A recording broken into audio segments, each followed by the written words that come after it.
Okay मेरे प्यारे बच्चे, so very very good evening. ठीक हो आप सब लोग? बहुत बढ़िया बेटा। चैप्टर चल रहा है हम लोग का मेटलर्जी और आज है उसका lecture number 4, class 10th ICSE chemistry. मेरे बच्चे आज का लेक्चर बहुत इंपॉर्टेंट है। ये पूरे चैप्टर ही बहुत इंपॉर्टेंट है एग्जाम के पॉइंट ऑफ व्यू से, और आज का तो बहुत बहुत ज़्यादा।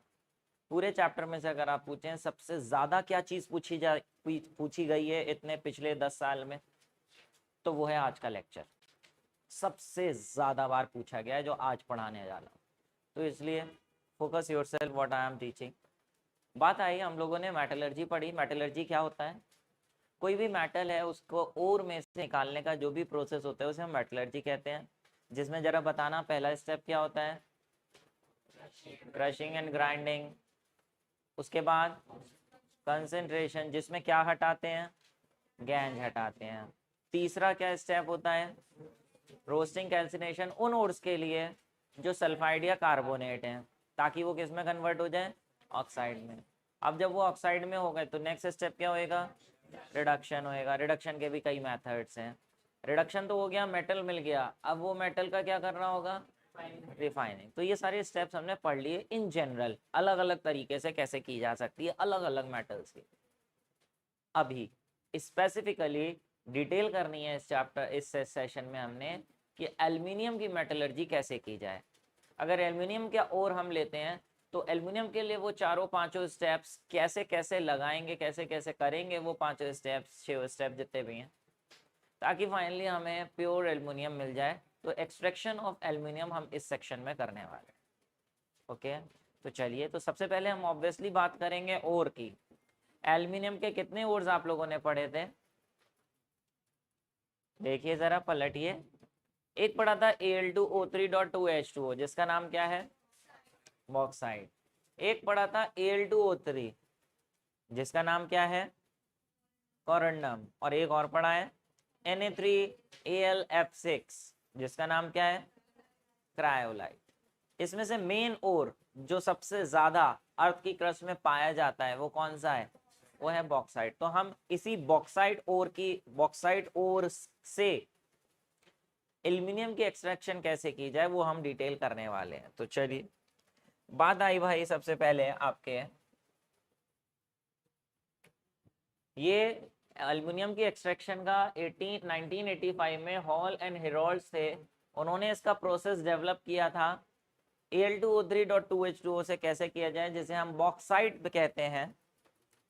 बॉक्साइट में सबसे पहले तो उसकी क्रशिंग कर लेंगे। ठीक है, क्रशिंग को क्या कहते हैं? क्रशिंग करते हैं बड़े बड़े मशीन्स के अंदर। क्रशिंग करने के प्रोसेस को क्या नाम दिया गया था? मैंने बोला था पुल्वराइजेशन। क्या कहते हैं? पुल्वराइजेशन। पुल्वराइजेशन तो कर लेंगे, अभी हमें उससे मतलब नहीं है। मेन आई बात कि इसकी कंसंट्रेशन किस मेथड से करें। तो बेटा जरा ध्यान दीजिए, जब हम पढ़ रहे थे तो हमने बताया था कि कंसंट्रेशन के 4 मेथड्स होते हैं: gravity, magnetic, froth and leaching. Leaching का मतलब केमिकल सेपरेशन। यही जो चौथा स्टेप है ना, चौथा प्रोसेस है ना, इसी लीचिंग से, इसी केमिकल सेपरेशन से एल्युमिनियम के ओर की कंसंट्रेशन की जाती है। कैसे की जाती है? आवा लो। इसमें क्या करते हैं बेटा, लीचिंग में, इसे हम बेयर्स प्रोसेस भी कहते हैं। इसमें हम सबसे पहले Al2O3 लेते हैं। जिस Al2O3 में क्या प्रेजेंट होता है? Al2O3.2H2O में साथ में क्या है जिसे हमें हटाना है? गैंज। गैंज का मतलब सैंड से लेकर एंड सो ऑन, ये गैंज वगैरह इसमें हमें रिमूव करनी है। क्या आपको पता है कि ये जो ओर होता है, इस ओर में कितना परसेंट गैंज होती है? अगर आप बॉक्साइट लेके आओ तो भाई बॉक्साइट में 40% गंदगी होती है, मिट्टी, सिलिका वगैरह की। 60% ओर ही पाया जाता है उसके अंदर। वो 60% ओर कैसे हटाएं, गैंज कैसे हटाएं, उसके लिए हम बेयर्स प्रोसेस करने वाले हैं। पता है बेयर्स प्रोसेस में क्या किया जाता है? 3 स्टेप्स का बेयर्स प्रोसेस होता है। पहले स्टेप में Al2O3.2H2O, ये जो बॉक्साइड ओर है जिसमें गैंज भी मौजूद है, इसको हम डिसॉल्व करते हैं, किसमें? रिएक्ट कराते हैं NaOH में।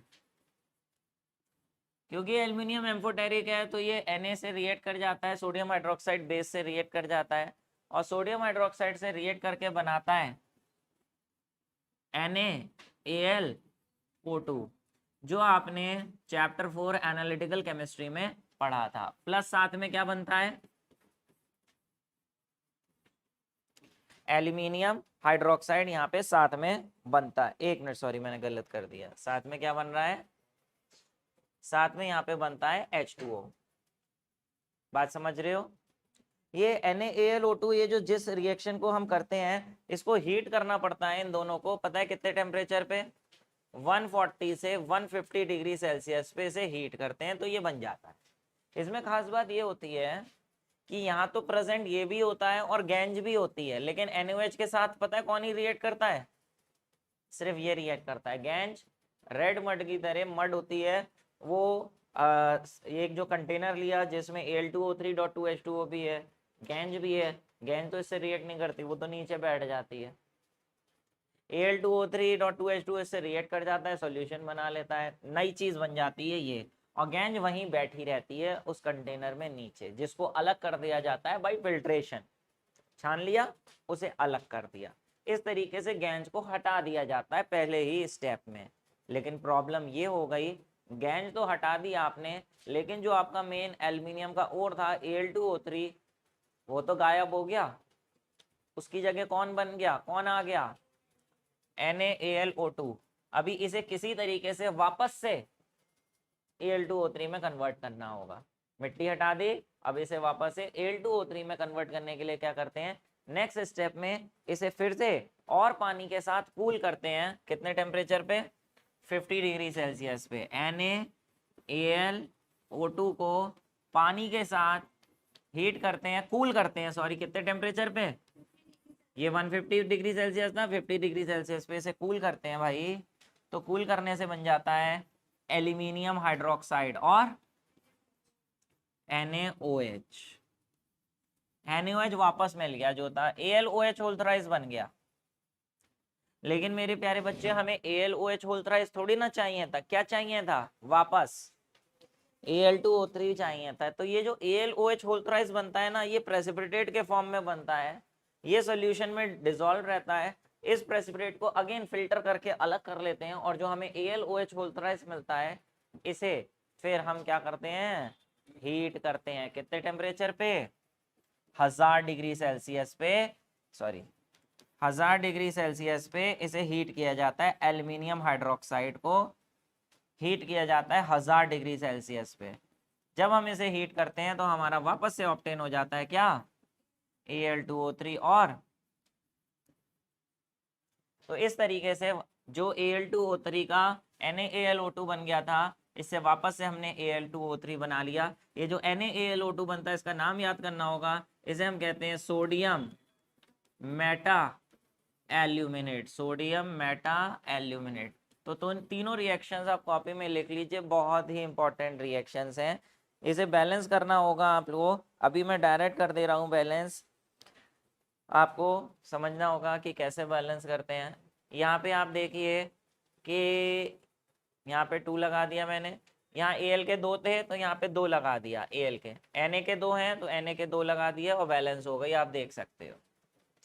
ऐसे ही नीचे वाली अगर आप देखेंगे बैलेंस करने के लिए कैसे करेंगे बताइए, यहाँ H के 3 और एक 4 हैं, तो यहाँ भी 4 करने के लिए 2 लगा दिए। अभी देखें तो बैलेंस हो चुकी है, यस बैलेंस हो चुकी है। ऐसे ही नीचे वाली देखें तो यहाँ एल्यूमिनियम के 2 हैं, यहाँ पे एल्यूमिनियम के 2 कर दिए, हाइड्रोजन के 3 2 जा 6 हो गए, तो यहाँ पे 3 कर दिया तो 3 2 जा 6 हो गए, और ऑक्सीजन 3 और 3 6, और ऑक्सीजन 3 2 जा 6, यहाँ पे इस तरीके से बैलेंस हो। तो इस तरीके से हमने वहां से गैंज हटा के एल्यूमिनियम ऑक्साइड ले ली है। एग्जाम में इसकी इक्वेशंस आती हैं, कैसे होता है वो तो मैंने समझाया, लेकिन एग्जाम में ये पूरी एक्सप्लेनेशन ना आके equations with condition with proper balancing आपको करनी होगी। तो फर्स्ट स्टेप कर लिया हमने, जिसमें हमने क्या हटा दिया, गैंज तो हटा दी। इस मेथड को क्या कहते हैं, बेयर्स प्रोसेस। केमिकल लीचिंग है ये, लेकिन इस केमिकल लीचिंग का स्पेशल नाम है बेयर्स प्रोसेस। अब चलो, अब नेक्स्ट स्टेप में क्या करना होगा, Al2O3 की रोस्टिंग नहीं करोगे, रोस्टिंग कैल्सिनेशन नहीं, वो तो किसके लिए करी जाती है, सल्फाइड और कार्बोनेट ओर्स के लिए तो पहले से ही ऑक्साइड ओर है, ऑक्साइड है, तो इसकी कैल्सिनेशन और रोस्टिंग करने की ज़रूरत नहीं है। लेकिन यहाँ पे देखिए नेक्स्ट, अब हम इसे नेक्स्ट स्टेप में जा रहे हैं रिडक्शन। रिडक्शन का मतलब इससे ओ हटाना है।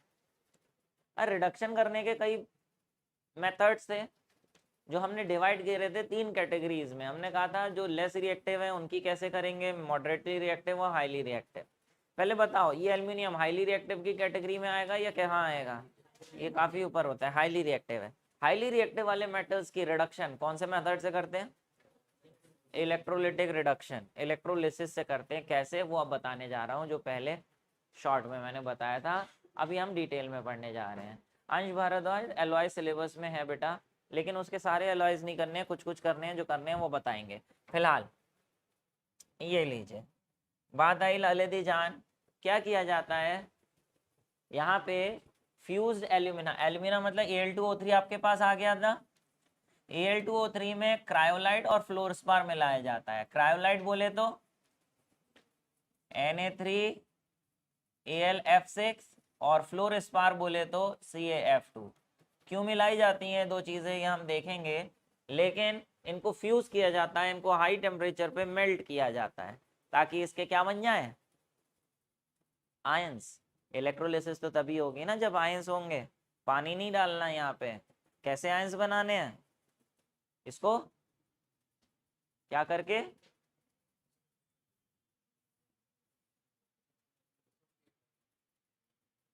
मेल्ट करके, हीट करेंगे ताकि ये मेल्ट हो जाए। और जब ये मोल्टन हो जाएगा बेटा, तो पहले मैं ये वाला छोड़ के जनरल बता रहा हूँ कि इस तरीके से आपका सोल्यूशन होगा जिसमें ये तीनों चीज़ें पड़ी होंगी। इन तीनों चीज़ों के कौन कौन से आयंस होंगे जरा देख लो। Al2O3 के कौन कौन से आयंस होंगे? Al3+ और O पे चार्ज होता है 2- का, लेकिन यहाँ 2 Al हैं तो 2 लिखिए, 3 O हैं तो 3 O लिखिए। ऐसी कैल्शियम फ्लोराइड के आयंस होंगे कौन से? कैल्शियम 2+ और F1-। 2 फ्लोराइड हैं तो 2, एक कैल्शियम है तो 1। Na3AlF6 के भी आयंस होंगे कौन कौन से? Na+, Al3+ और F-। ठीक है, इनमें से कौन कौन से आयंस, जैसे हम यहाँ पे कैथोड एनोड लगाएंगे इस तरीके से, कैथोड एनोड एक नेगेटिव से कनेक्ट करेंगे, एक पॉजिटिव से। ये नेगेटिव वाली हो गई, ये पॉजिटिव वाली हो गई। पॉजिटिव वाली को क्या कहते हैं? एनोड। नेगेटिव वाली को बताओ कैथोड पे कौन कौन जाएगा? यहाँ जो सॉल्यूशन में आयंस होंगे इन सब में से कैथोड यानी नेगेटिव वाली पे Al3+, Na+ और Al3+ जाएगा और Ca2+। मानते हो? लेकिन डिस्चार्ज कौन सा ही होगा? डिस्चार्ज वो होगा जो रिएक्टिविटी सीरीज में, इलेक्ट्रोकेमिकल सीरीज में नीचे आता है। इन तीनों में सबसे नीचे कौन आता है?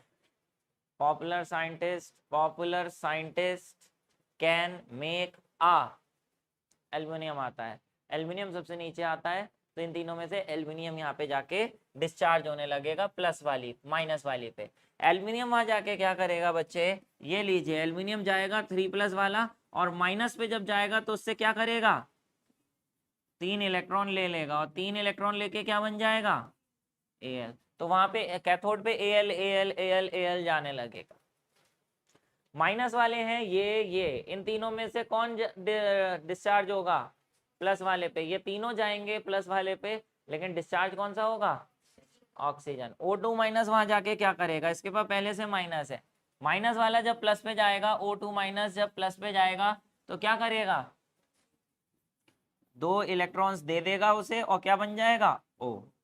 ऐसे बहुत सारे O वहां जा रहे होंगे, उसमें से 2 O मिलके O2 बना लेंगे। और क्योंकि यहाँ पे एनोड जो है वो कार्बन की बनी होगी, तो कार्बन ग्रेफाइट, ग्रेफाइट यानी कार्बन, कार्बन पे अगर ऑक्सीजन निकलेगी तो कार्बन और ऑक्सीजन मिलके क्या बना लेंगे? CO2। तो यानी एनोड से कार्बन डाइऑक्साइड निकल जाएगी और कैथोड पे एल्युमिनियम आ जाएगी। लेकिन आपने देखा एल्युमिनियम और ऑक्सीजन को अलग करने का ये तरीका था कि इसी इलेक्ट्रोलिसिस करी तो एल्युमिनियम उधर चला गया, ऑक्सीजन इधर चले गए, दोनों अलग हो गए। इस तरीके से रिडक्शन की जाती है इलेक्ट्रोलिसिस की हेल्प से। अगर यहाँ पे पूछा जाए कि रिड्यूसिंग एजेंट कौन है तो क्या बोलोगे? इलेक्ट्रॉन्स। बात समझ में आ गई? ये जो प्रोसेस है भाई, इस प्रोसेस को स्पेशल नाम दिया गया है क्या? Hall Harold's process. सिर्फ ऐसा भी आ सकता है एग्जाम में कि right the equation for hall Harold's process, तो आप ये लिख के आओगे। सिंपल तरीके से मैंने ऐसे बताया, लेकिन असलियत में कुछ ऐसा सेटअप होता है। यहाँ पे आप ये देखिए, जो एनोड है, चूंकि एनोड किसकी बनी है? कार्बन की। और इस पे क्या बन रहा है? ऑक्सीजन। तो कार्बन और ऑक्सीजन मिलके क्या बनाएंगे? Carbon dioxide. जिसकी वजह से जो एनोड है, इसकी कार्बन तो खत्म होती जाएगी, कार्बन डाइऑक्साइड की फॉर्म में उड़ती जाएगी उड़ती जाएगी। क्योंकि कार्बन खत्म होती जाएगी तो ये एनोड्स हल्के हल्के ईटन अप होने लगेंगी, खत्म होने लगेंगी, आपको बार बार रिप्लेस करना पड़ेगा। ऐसा ना करना पड़े इसलिए एनोड एक ना लेके ना बहुत सारी एनोड्स ले लेते हैं। बैटरी है पॉजिटिव और नेगेटिव, ये पॉजिटिव और ये नेगेटिव, तो पॉजिटिव टर्मिनल से एक रॉड ना लगा के बहुत सारी रॉड्स पॉजिटिव टर्मिनल से टच करा देते हैं। क्या मेरी बात समझ पा रहे हो? ओके है कि नहीं है? ठीक है, तो बहुत सारी रॉड्स इस तरीके से एनोड की लगाते हैं इसमें, पहली बात।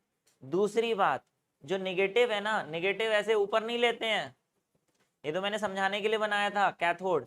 ये जो कंटेनर है ना, कंटेनर की ये जो पूरी अंदर की लाइनिंग दिखाई दे रही है, ये जो आपको दिखाई दे रही है, ये ये भाई, अरे आई एम सॉरी, नहीं ठीक है सही बता रहा हूँ, ठीक है।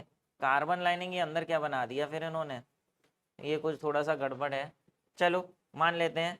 ये जो अंदर की लाइनिंग होती है ना, ये वाली पूरी, ये पूरी लाइनिंग, बेटा ये पूरी लाइनिंग होती है किस चीज की? ये होती है नेगेटिव, कैथोड। जिसकी वजह से जैसे यहाँ पे Al3+ था वो कैथोड पे जा रहा था, यहाँ पे भी जो Al3+ होंगे वो कैथोड पे जाएंगे, लेकिन कैथोड कहाँ है? ये तो ये चारों तरफ यहाँ पे इस तरीके से जाने लगेंगे एल्युमिनियम के आयंस, और एल्युमिनियम डिपॉजिट होने लगेगी।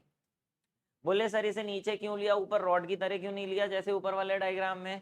मेरे बच्चे, यहाँ पे एल्युमिनियम के आयंस बने रहने के लिए हमने इसे कंटिन्यूसली हीट करना पड़ेगा ताकि ये मोल्टन फॉर्म में रहे। मोल्टन फॉर्म में होगा तभी तो ये आयंस बनेंगे, और मोल्टन फॉर्म में रहने के लिए उसे हीट करना पड़ेगा। क्योंकि बहुत सारी हीट हम इसे कंटिन्यूसली दे रहे होंगे जो यहाँ पे दिखाई नहीं है, लेकिन कंटिन्यूसली इस सोल्यूशन को हम हीट कर रहे होंगे, जिसकी वजह से जो एल्युमिनियम डिपॉजिट होगा वो भी किस फॉर्म में डिपॉजिट होगा? इतनी गर्मी से, इतनी गर्मी से तो वो एल्युमिनियम मेल्ट हो जाएगा ना, जो डिपॉजिट हो रहा है कैथोड पे। और जब मेल्ट हो जाएगा, मोल्टन चीज कहाँ जाती है? नीचे जाती है। तो सारा का सारा वो जो एल्युमिनियम है वो मोल्टन फॉर्म में नीचे आ जाना है। मोल्टन फॉर्म में जब वो नीचे आ जाएगा तो ये देखिए हरे कलर का जो दिखा रखा है ये मोल्टन एल्युमिनियम है, और यहाँ पे टंकी लगी होगी, उस टंकी को खोलेंगे तो ये मोल्टन एल्युमिनियम आउटलेट से बाहर आने लगेगा। जहां भी इकट्ठा करना है आप इसे इकट्ठा कर सकते। क्या मेरी बात समझ पा रहे हो? बात आई इसमें कुछ बातें ध्यान देने वाली, वो ये, एक मिनट रुकिएगा, ये ध्यान देने वाली कुछ बहुत ही इंपॉर्टेंट पॉइंट्स कि सर यहाँ पे ये क्रायोलाइट क्यों डाली, फ्लोरस्पार क्यों डाला, एनोड्स बहुत सारी क्यों ली, और एक आध और क्वेश्चन अभी आ रहा है। लेकिन जितना मैंने यहाँ पे समझाया उतना समझ में आ गया। एल्युमिनियम किस स्टेट में मिलता है? यहाँ पे मोल्टन स्टेट में, तो नीचे रहता है और वो बाहर निकल आता है। फिलहाल आगे की बात करें, पॉइंट्स टू बी नोटेड कि सर यहाँ पे क्रायोलाइट क्यों डाली और फ्लोरस्पार क्यों डाला। और एक काम और करते हैं बेटा, ये जो यहाँ पे इस तरीके से ये पूरा सोल्यूशन होता है ना, इसके ऊपर ना कार्बन कोक का पाउडर छिड़क देते हैं। कोक का मतलब, कोक क्या चीज होती है? प्योर कार्बन के पाउडर को कोक बोलते हैं, ठीक है। 98% प्योर होता है, कार्बन होती है उसमें। तो कोक का पाउडर ऊपर से स्प्रिंकल कर देना है। क्यों स्प्रिंकल कर देना है? ये तीन चीजें हम यहाँ पे पढ़ने वाले हैं जो कतई इंपॉर्टेंट है। सबसे पहले ये वाला पॉइंट, एनोड जो है वो बार बार बदलनी पड़ेंगी। कब बदलनी पड़ेंगी? क्योंकि उसमें से क्या निकल रही है? ऑक्सीजन उससे रिएक्ट करके कार्बन डाइऑक्साइड बना रही है, वो ईटेन अप खत्म होती रहेंगी, इसलिए टाइम टू टाइम रिप्लेस करनी पड़ेंगी। दूसरी बात, क्रायोलाइट क्यों डाला गया है? क्रायोलाइट डाला गया है, क्रायोलाइट डालने से क्या होता है आपको मालूम है? यहाँ पे एल्युमिनियम के आयंस कब बने थे? आयंस के लिए क्या किया था? उसे मेल्ट किया था। मेल्ट करने के लिए मेल्टिंग पॉइंट चाहिए होगा, पता है इसका मेल्टिंग पॉइंट कितना होता है? 2050 डिग्री सेल्सियस। कितना? 2050। अरे इतना ज़्यादा हीट करने के लिए बहुत सारा फ्यूल लग जाएगा, बहुत सारी वेस्टेज हो जाएगी फ्यूल की, जलाने में काम में आएगा, एल्युमिनियम को पिघलाने के काम में इतना सारा फ्यूल आएगा तो वेस्टेज होगी। इस वेस्टेज से बचने के लिए अगर हम उसमें क्रायोलाइट डाल देते हैं तो उसका जो फ्यूजन टेम्परेचर है, मेल्टिंग पॉइंट है, वो 2050 डिग्री सेल्सियस से कितना रह जाता है? 950। जो एल्युमिनियम है वो 950 डिग्री सेल्सियस पे ही मेल्ट करने लगता है। तो आपसे पूछा जाएगा what is the function of cryolite, तो आप लिखोगे it lowers the fusion temperature from 2050 to 950 degree Celsius.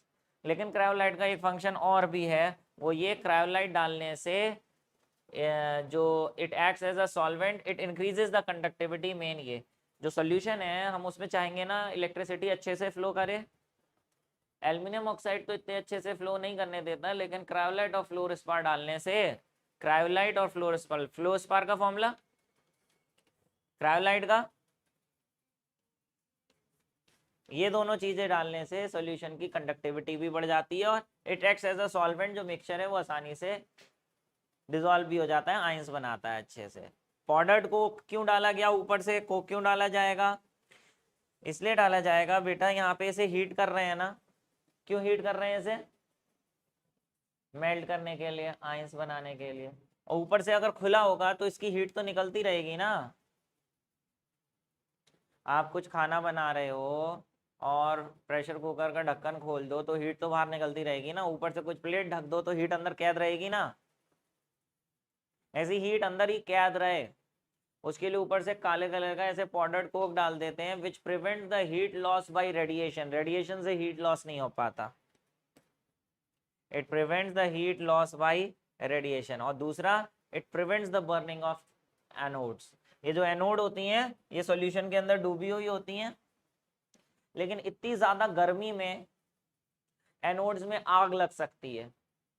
उसमें आग ना लगे, वो एयर से, एयर की अगर इतना ज्यादा गर्म हो गई तो एयर में प्रेजेंट जो ऑक्सीजन होगी वो एनोड्स कार्बन की उस एयर की ऑक्सीजन से रिएक्ट करके जलने लगेंगी। जलने के लिए क्या चाहिए होता है? ऑक्सीजन। लेकिन अगर हम किसी तरीके से ऑक्सीजन की सप्लाई तोड़ दें, बाहर की ऑक्सीजन मिले ही ना एनोड्स को, तो फिर कैसे जल पाएंगे? इसलिए ऊपर से पूरा क्या बुरक देते हैं, छिड़क देते हैं, powdered Coke, which prevents the burning of anodes. Anode क्यों बर्न करेंगी बताना, क्यों बर्न कर सकती हैं?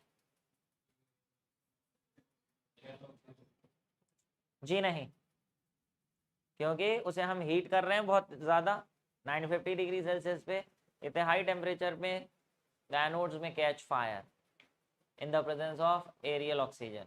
So to prevent the contact of anodes with aerial oxygen, powdered coke is sprinkled. बात समझ में आ गई कि नहीं आ गई? ओके है कि नहीं है? आगे बढ़ जाए कि नहीं बढ़ जाए? चलिए आगे बढ़ते हैं। भैया तो आपको एल्युमिनियम मिल गया ना, एल्युमिनियम मिल गया ना, अलग मेटल मिल गया। लेकिन अब नेक्स्ट प्रोसेस किस चीज का आएगा? मेटल तो मिल गया, अब क्या करना है? रिफाइनिंग। लेकिन बेटा ये जो ये एल्युमिनियम मिलता है ना हमें, ये ऑलमोस्ट 99 पॉइंट कितना, 99.9%, ये काफी ज्यादा 99.8% प्योर होता है पहले से ही, सिर्फ 0.2% ही इम्प्योरिटीज इसमें मिली होती हैं। तो ऑलरेडी ये 100% ही लगभग लगभग प्योर है, इसकी रिफाइनिंग करने की ज़रूरत नहीं होती। लेकिन फिर भी अगर आपको प्योर एल्युमिनियम चाहिए तो रिफाइनिंग करनी पड़ती है। रिफाइनिंग करते हैं इसकी इलेक्ट्रोलिसिस की हेल्प से, इलेक्ट्रोलिटिक मेथड से, लेकिन वो अभी आपके सिलेबस में है नहीं, तो इसको हम स्किप कर रहे हैं। आपकी बुक में भी स्टार बना हुआ है नॉट इन सिलेबस, तो हम इसे स्किप कर रहे हैं। लेकिन जिस मेथड से करते हैं उसे हम कहते हैं हूब्स इलेक्ट्रोलिटिक प्रोसेस। बताना जरा, कंसंट्रेशन के प्रोसेस को क्या कहते थे? यस, कंसंट्रेशन के बाद वो इलेक्ट्रोलिसिस वाले को क्या कहते थे? Hall Heroult's process. और रिफाइनिंग को इसकी हूप्स, वो है नहीं सिलेबस। तो ये एक फ्लो चार्ट भाई सामने बन के आ गया, ये कतई इंपॉर्टेंट है। फ्लो चार्ट क्या चीज होती है बेटा, जो भी रिएक्शन हो रहा है, प्रोसेस हो रहा है, बस उसे बॉक्सेस में बना के लिख दो, उसे हम फ्लो चार्ट कहते हैं। तो एक समरी है जो भी अभी तक हमने इसमें पढ़ा कि बॉक्साइड हमने लिया था, उसकी कंसेंट्रेशन करी 3 इक्वेशन से, फिर Al2O3 मिला, उसकी इलेक्ट्रोलिटिक रिडक्शन करी ये सब डाल के, ये एनोड की और कैथोड की रिएक्शंस हो गई, और फिर प्यूरिफिकेशन हमारे सिलेबस में नहीं तो इसे हम हटा दें। बात समझ में आ गई? चलिए आगे बढ़ते हैं भाई। आगे आपका नेक्स्ट पार्ट है क्या, alloys. Please wait. Next part है आपका एलॉयज भाई। ये जो एलॉयज हैं, आप अगर बुक में देखेंगे तो बुक में ना बहुत सारे एलॉयज दे रखे हैं और बहुत बड़ा सेक्शन दे रखा है। आप देखिए ये पूरा फर्स्ट पेज दे रखा है, फिर ये पूरा दे रखा है, फिर ये पूरा है, फिर ये 3 पेज में दे रखा है। लेकिन इतना ना करना नहीं है, स्ट्रिक्टली अकॉर्डिंग टू सिलेबस वही पूछा जाता है और वही करना है।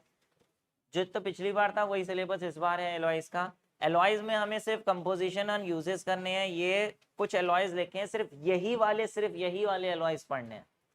लेकिन एलॉयज पढ़ने से पहले ऐसा करते हैं जो अभी हमने किया था, क्या आपका एल्यूमिनियम का एक्सट्रैक्शन, उससे रिलेटेड कुछ क्वेश्चन कर लेते हैं, तरोताजा है। वापस से फिर एलॉयज पे आएंगे अगर समय बचा, नहीं तो अगले सेशन।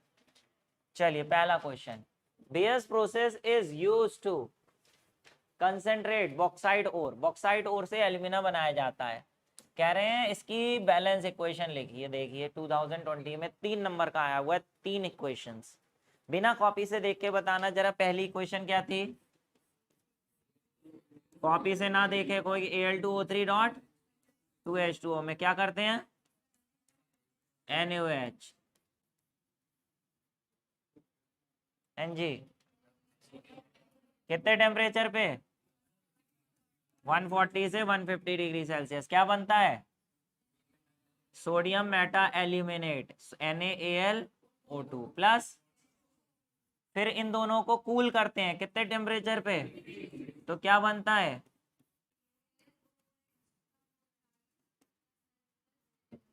Plus NaOH। इसमें ये प्रेसिपिटेट बनता है, फिर इसका क्या करते हैं, हीट कितने टेम्परेचर पे? तो क्या ही बन जाता है,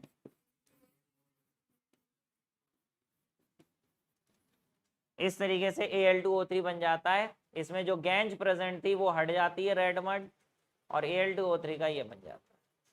3 equation 3 marks. Next, right the chemical formula for bauxite. Bauxite का क्या होता है? Al2O3 डॉट 2H2O, और क्रायोलाइट का Na3Al(F6). सोडियम एल्यूमिनेट और मेटा एल्यूमिनेट का एक ही फॉर्मूला होता है, क्या? NaAlO2। Answer, what is the function of cryolite? Cryolite का क्या फंक्शन बताया गया है? पहला, it lowers the temperature. Temperature ही कम कर देता है, ठंडा कर देता है भट्टी को। बॉइलिंग, बॉइल कर रहे हैं। फ्रीजिंग, बहुत बढ़िया भाई, फ्रीज कर रहे हैं। Melting point, it decreases the melting point fusion temperature of alumina from 2050 degree Celsius to 950 degree. पहला, दो लिखने पड़ेंगे। दूसरा, इट इंक्रीजेस द कंडक्टिविटी, ठीक है। और तीसरा लिख सकते हो, it acts as a solvent. Next, what is powder, why is powdered coke? पहला, to prevent burning of anodes. दूसरा, prevent heat loss by radiation. Name the electrode, aluminium. कौन सी इलेक्ट्रोड पे एल्यूमिनियम कलेक्ट होता है? कैथोड। एल्यूमिनियम प्लस है तो minus वाली पे तो इकट्ठा होगा। 3 नंबर, इतना लिखने से सिर्फ। बताइए, मैच करने कह रहे हैं, मैच द एलॉयज। एलॉयज अभी नहीं कर रहे हैं। Most common ore of aluminium metal, bauxite. Write the formula. Name the process by which impure ore gets purified. Concentration किससे की जाती है? बेयर्स प्रोसेस है। Write the equation for aluminium cathode. Electrolysis की इक्वेशन लिखनी है कैथोड पे और एनोड पे। Okay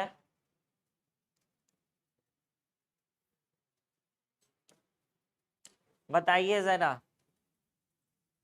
in order to obtain 1 ton of aluminium following are required. 4 ton bauxite चाहिए, सोडियम हाइड्रोक्साइड चाहिए, ग्रेफाइट चाहिए। एल्यूमिनियम कंपाउंड बॉक्साइट इज ठीक है।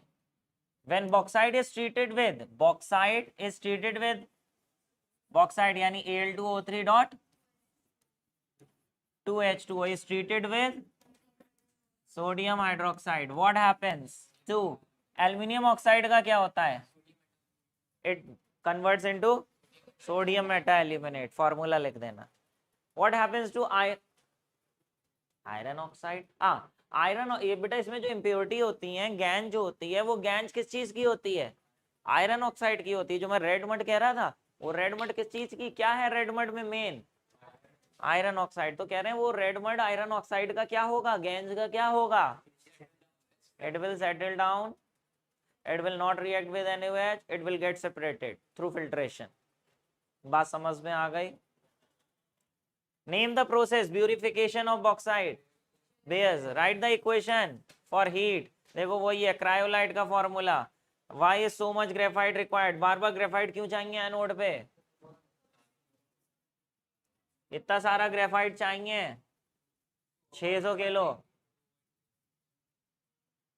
हाँ जी, क्यों ग्रेफाइट चाहिए? क्योंकि नहीं, ग्रेफाइट से क्या बना रहे हैं?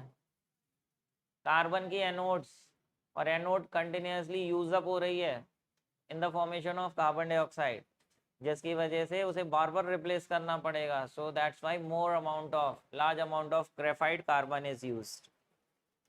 इक्वेशंस कैथोड किस चीज की बनी है, वही सारी चीजें आ रही हैं। बात समझ पा रही हो? ओके है कि नहीं है? तो बेटा अभी आपका क्या बचा है?